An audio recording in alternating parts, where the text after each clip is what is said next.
In 1942 alone, 26 separate air raids took place, killing 27 people and injuring 95 more. As the people of the town went to sleep on the night of Wednesday, the 24th of June, 1942, German aeroplanes were already planning a raid.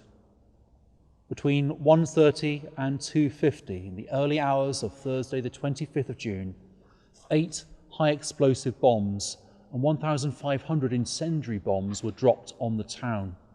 3 people were killed and 19 were injured, but the bombs hurt more than just people that night. The night of the 25th of June, 42, it was 3:15 in the morning when the warden came and knocked on Dad's shop door saying that we had to get out. Johnson's oil factory had been hit at the far end of the street and the flames were being blown down the street.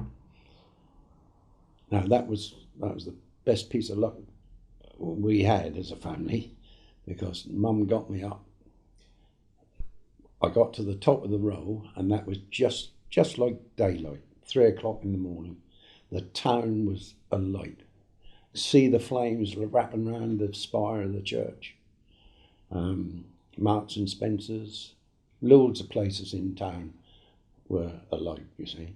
There was sky was red. My daddy carried me down. We all went down, stood on the market. And practically the whole town had turned out. And it was like roaring, and the flames were shooting up, and they were shooting up through the middle of the church and the firemen were with their hoses, and yeah, it was like all ablaze. I lived with my mother and grandmother. My father was in the army, so there was just us, my brother, myself, grandmother and mother. And I remember them getting me up on that night. The church was very severely bombed, and we stood on the corner of St Nicholas Road, and we actually watched the spire fall down.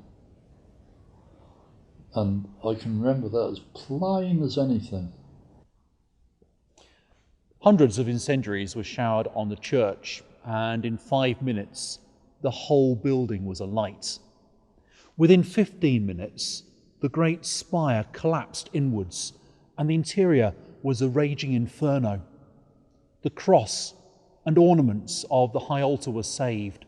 Some of the bells crashed from the tower, and others melted in the heat, and the molten metal ran down the tower walls. The St Nicholas Church tower clock stopped at 2:35 a.m.